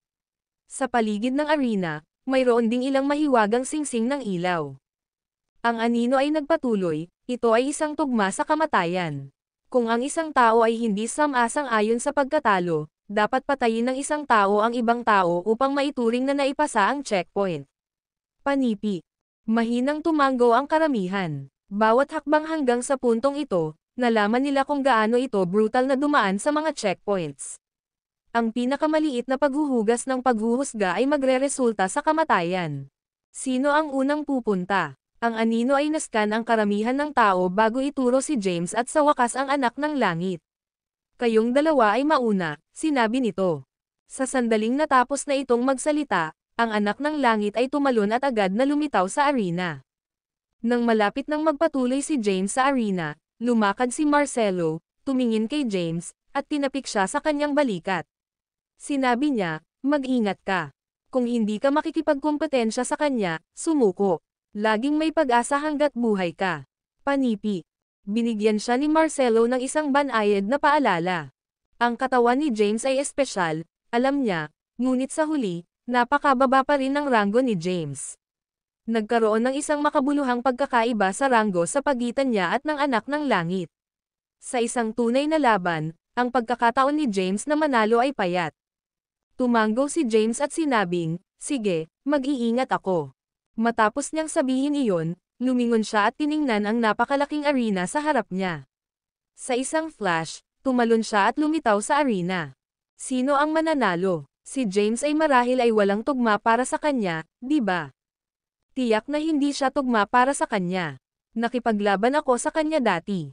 Siya ay talagang malakas, na may lakas na maihahambing sa supernatural na pagkumpleto. Sa oras na ito, gayunpaman, ang kanyang kalaban ay sa ranggo ng Herculean kaysa sa supernatural na pagkumpleto. Sa kabila ng pagiging isang hakbang lamang, ang dalawa ay may ibang magkakaibang antas ng kapangyarihan. Panipi. Maraming tao ang tumatalakay sa matchup. Walang sino man ang may mataas na pag-asa para kay James dahil ang anak ng langit ay may kilalang background. Siya ang pinuno ng 10 kilalang mga numero ng Overworld at ang pinakakilalang alagad ng pinakadakilang figure ng Overworld. Siya rin ay nakakuha ng isang kalabisan ng mga kahanga-hangang supernatural na kapangyarihan, na ang lahat ay labis na mapanirang kapag ginamit. Kalimutan ang tungkol kay James sa pamamagitan ng kanyang sarili. Kahit na ang lahat ng naruroon ay nagtutulungan, baka hindi pa rin nila makikipagkompetensya sa anak ng langit. Hindi kasama si Marcelo at ang taong hinamon ang lahat, syempre. Ang dalawang iyon ay maaaring maging mga oddball. Ang anak ng langit ay nakatayo sa arena, nakasuot ng puti. Ang kanyang mahaba, madilim na buhok ay humihip sa hangin. Napakagwapo niya at may kahanga-hangang presensya.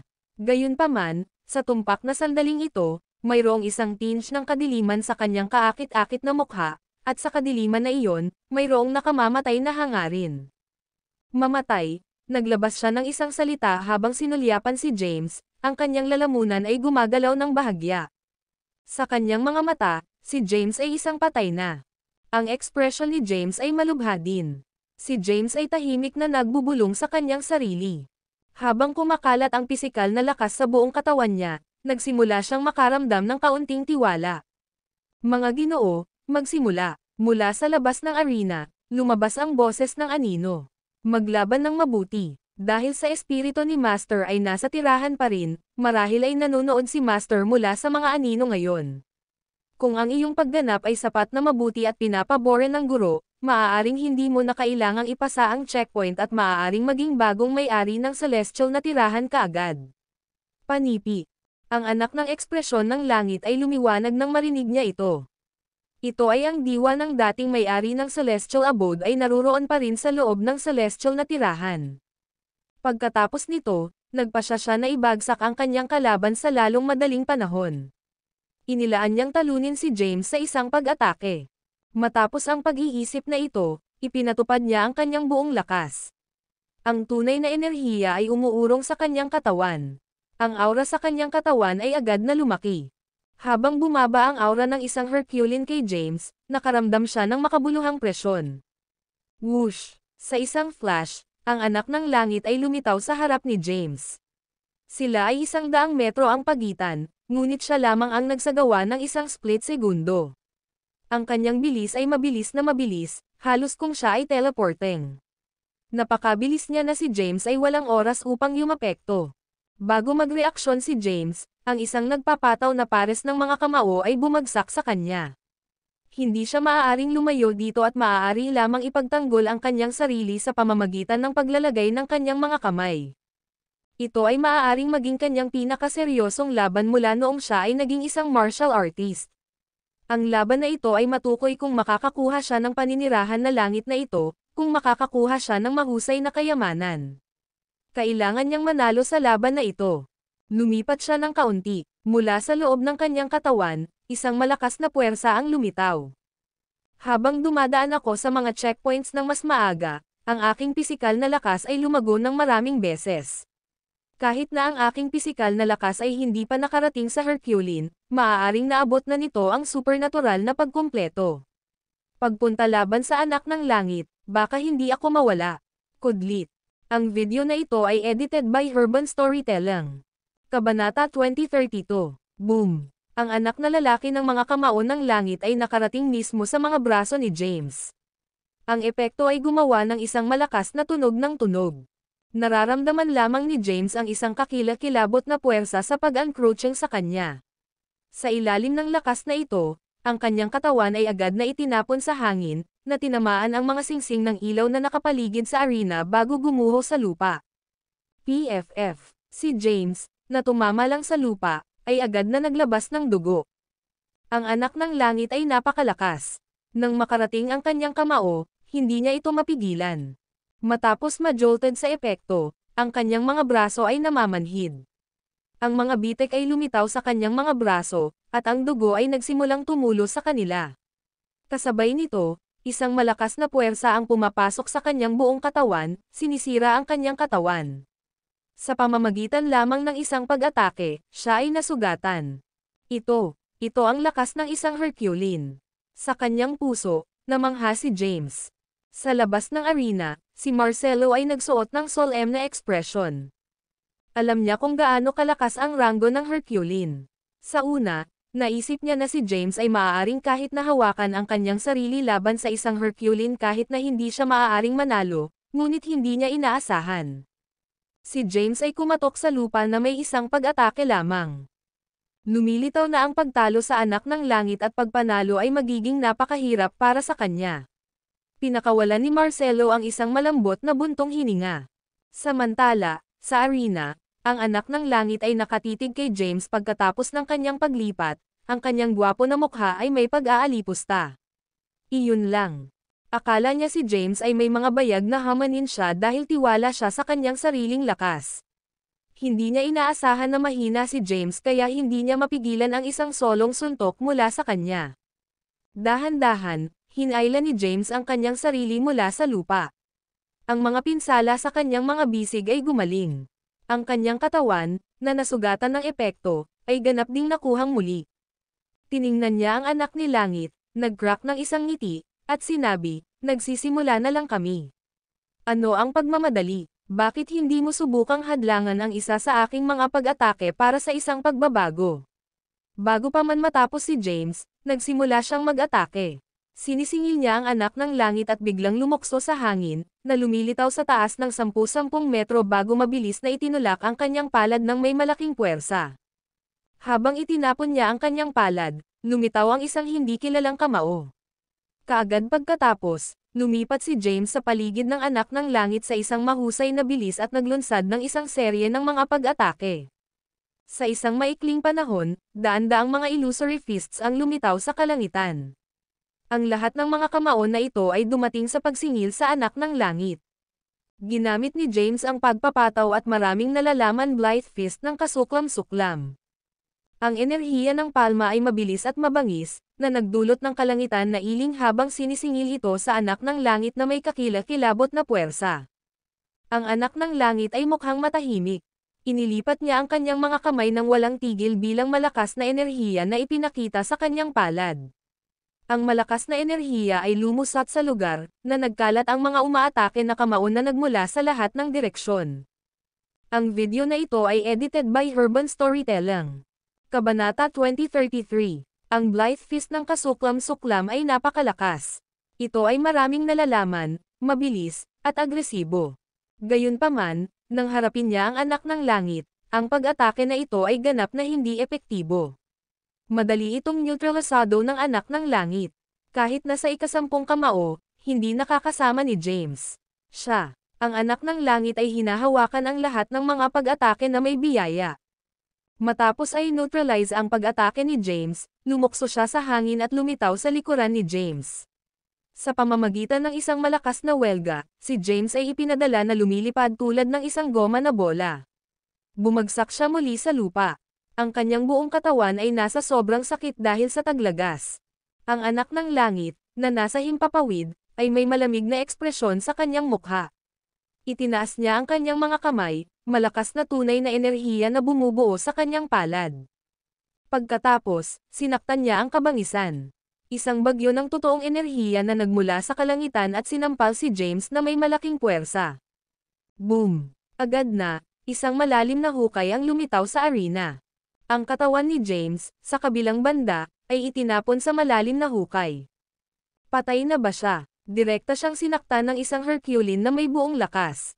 Kailangang patay na siya. Kudlit. Akala ko napakalakas ni James. Hindi ko inaasahan na siya ay walang magawa laban sa mga pag-atake ng isang Herculean. Panipi. Maraming mga talakayan ang nangyayari sa labas ng arena. Ang anak ng kakilakilabot na lakas ng langit pati na rin ang lakas ng ranggo ng Herculean ay nagtaka sa kanilang lahat. Maging si Marcelo ay lihim na nag-aalala tungkol kay James. Kapag ipinagpalagay ng lahat na si James ay napatay, isang figure ang dahan-daang bumangon mula sa malalim na hukay ng arena. Habang siya ay tumayo, ang malalim na hukay sa lupa ay agad na nakuhang muli.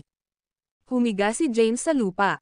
Ang kanyang buhok ay isang gulo, at siya ay natatakpan ng dugo. Siya ay nasa gilid ng kamatayan at patuloy na humihingal para sa hangin. Hindi siya patay. Buhay pa rin siya pagkatapos nito. Hindi ba masyadong matigas ang brat na ito? Marami ang nagulat nang makita si James na buhay. Maging ang anak ng langit, na nakatayo sa hangin, ay may solemn na pagtingin sa kanyang mukha. Narinig niya ang katawan ni James ay matigas at maaaring matalo. Hindi pa niya ito pinaniwalaan. Ngunit ngayon na nakita niya ito para sa kanyang sarili, namangha rin siya sa lakas ng pisikal na katawan ni James. Ang katotohanan na ang isang Earthling na nakamit lamang ang supernatural na ranggo ay maaaring makatiis sa kanyang buong pag-atake ng lakas ay tunay na nakasisindak. Nakahiga si James sa arena. Ang kanyang katawan ay nakabawi mula sa mga sugat sa isang rate na nakikita ng hubad na mata. Pagkatapos nito, dahan-daang tumayo siya at itinaas ang kanyang ulo upang tumingin sa anak ng langit, na nakatayo sa hangin, at ngumisi sa kanya. Sinabi niya, mukhang kakailanganin kong gumamit ng isang tunay na kasanayan sa martial art. Ang kanyang balat ay nagsimulang magbago ng paunti-unti, na lumiliko ang isang kulay na tanso. Sa ibabaw ng kanyang katawan, isang tanso na halo ang lumitaw din. Nakaharap sa makapangyarihang anak ng langit, hindi pinigilan ni James ang anumang bagay. Ginamit niya ang walang talo na katawan na si CD.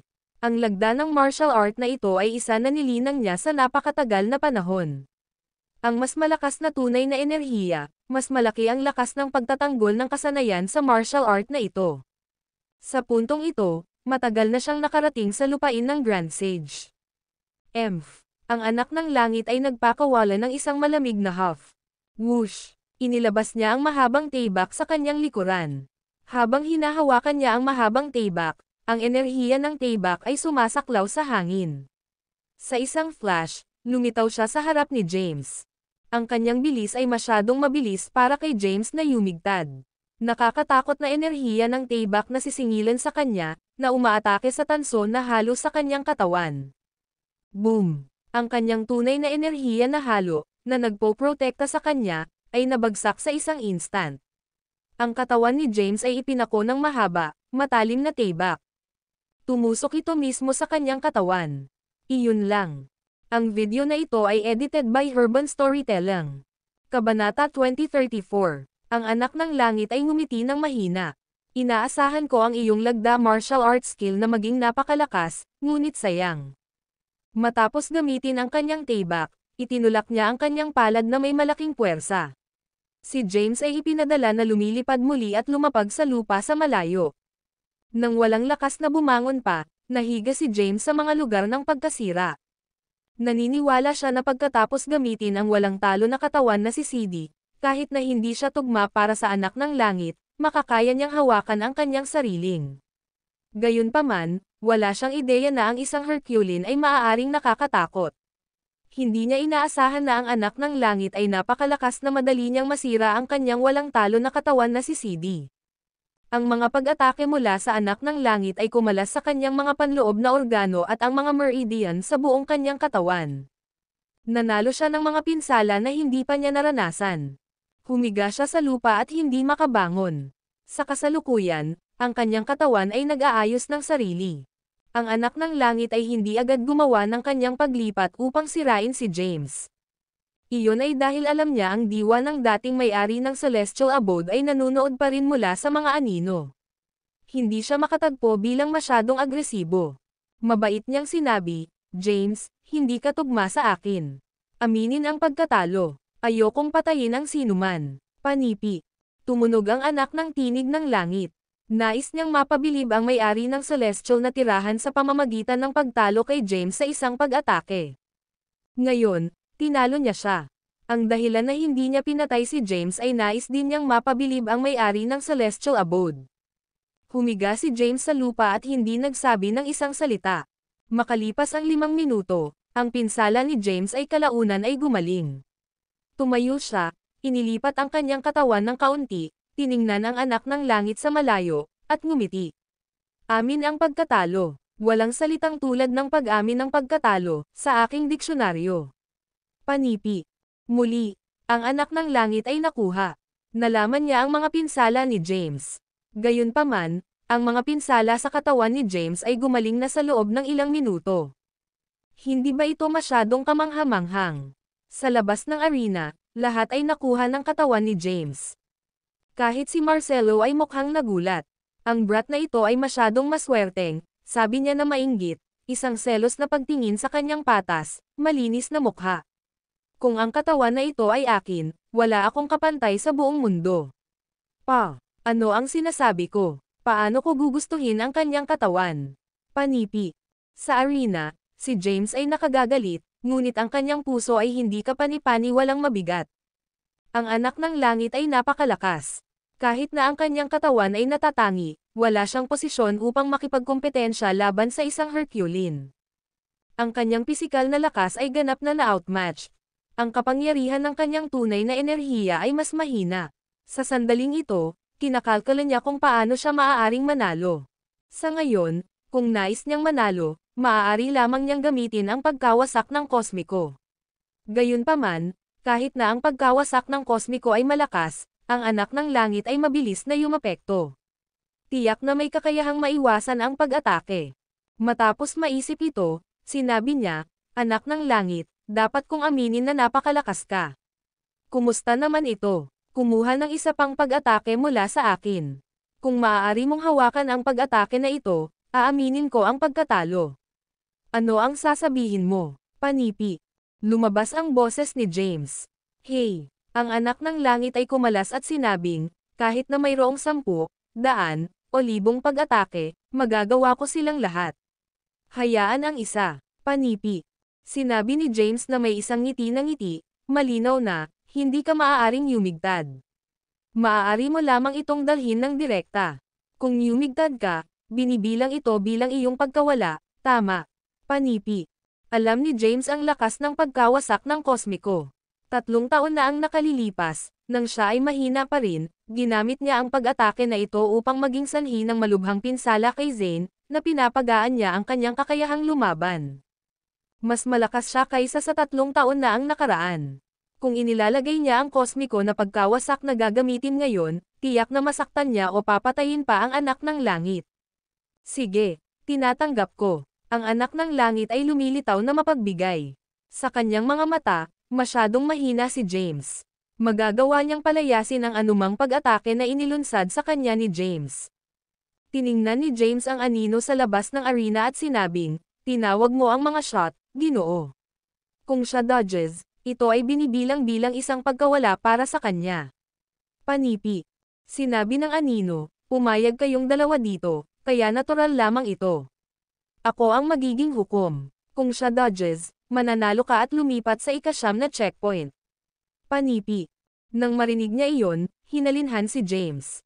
Ang anak ng langit, sa kabilang banda, ay mukhang solemna. May masamang pakiramdam siya. Maaari bang ang brat na ito ay may isang tunay na paglipat ng ilang uri?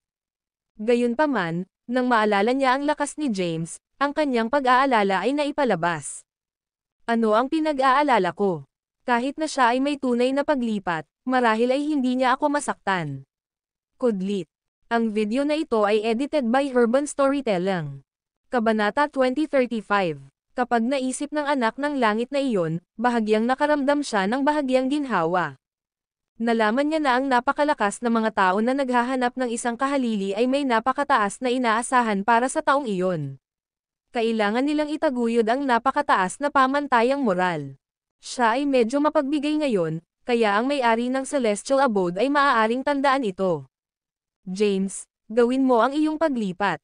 Hindi ako yumigtad. Gagamitin ko ang aking sariling kapangyarihan upang labanan ang anumang pag-atake na gagawin mo. Kung hindi ko rin makatiis ang iyong pag-atake, hindi rin ako karapat-dapat sa celestial na ito. Panipi. Lumabas ang anak ng tinig ng langit. Sa labas ng arena, ang sulok ng bibig ni Zane ay umikot. Alam niya ang lakas ni James. Si James ay tunay na isang freak. Siya ay walang pag-iingat 3 taon na ang nakalilipas, at nabiktima siya sa scheme ni James. Bilang isang resulta, nagtamo siya ng matinding pinsala at nawala ang kanyang kakayahang lumaban. 3 taon na ang nakalilipas, si James ay walang tao sa kanyang mga mata, ngunit ngayon, ang kakayahan ni James ay hindi na mas mababa sa kanya. Lihim siyang nag-aalala para sa anak ng langit. Ang anak ng langit ay walang pag-iingat. Tiyak na hindi siya makakaya laban sa nakamamatay na pag-atake ni James, mahinang pag-ungol ni Zane. Sa arena, mukhang kalmado si James at nakolekta. Dahil tinanggap ng anak ng langit ang kanyang kahilingan, medyo tiwala siya na maaari siyang dumiretso sa ika-9 na checkpoint. Ano pa ang hinihintay mo? Gawin ang iyong paglipat, panipi. Ang anak ng tinig ng langit ay muling dumating. Sige, ngumiti si James.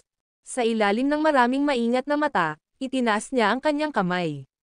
Tunay na enerhiya na nabuo sa kanyang mga palad. Ang tunay na lunar na enerhiya ay nasa kaliwang kamay, at ang tunay na enerhiya ng Terra Ying ay nasa kanan niya.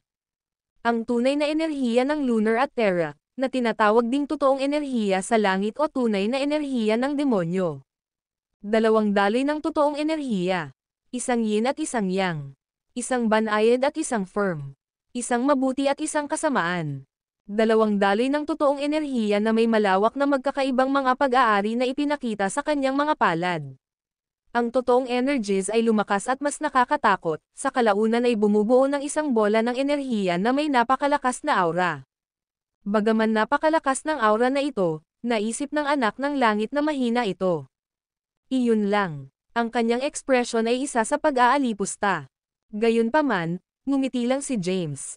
Ang 2 pagsabog ng tunay na enerhiya ay unti-unting nag-aakma. Pinalitan ng langit at lupa, pinagsama sina Yin at Yang, at binaligtad sina Terra at Lunar. Habang ang 2 daloy ng tunay na enerhiya ay nag-fuse, ang puwang sa paligid ni James ay nagsimulang mag-distort at lumilitaw na hindi totoo. Matapos mag-fusing, naging bagong anyo ng kapangyarihan.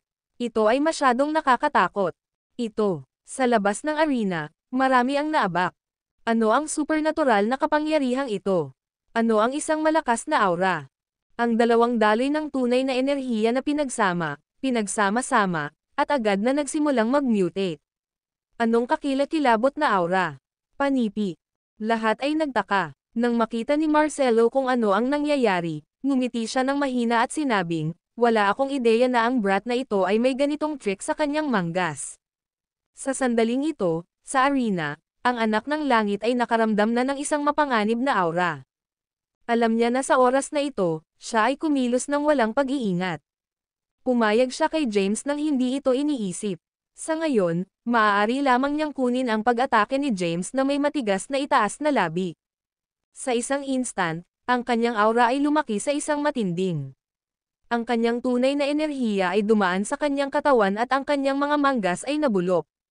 Ang anak ng langit ay kasalukuyang nakatayo sa hangin. Napakaganda ng kanyang aura. Ang kanyang mahaba at madilim na buhok ay sumasayaw sa simoy ng hangin. Inilabas niya ang isang hindi mailalarawan na karisma na parang siya ay isang hindi malagkit na hari. Ang dalawang daloy ng tunay na enerhiya ni James ay magkasama pa rin. 3 taon na ang nakalilipas, ginamit niya ang pag-atake na ito. Gayunpaman, ang kanyang pisikal na katawan ay napakamahina sa oras at hindi makatiis sa kapangyarihan pagkatapos ng pagsasanib. Ang kanyang katawan ay nagsimulang mag-crack sa sandaling ginamit niya ito, at pagkatapos gamitin ito, agad siyang pinasabog at nabawasan sa alikabok. Sa oras na ito, kapag ginamit niya ito muli, ang kanyang katawan ay hindi na nakaramdam ng anumang kakulangan sa ginhawa. Ito ay ganap na may kakayahang makasama ang kapangyarihang ito. Sa isang split segundo, ang lahat ng totoong enerhiya sa kanyang katawan ay pinatuyo.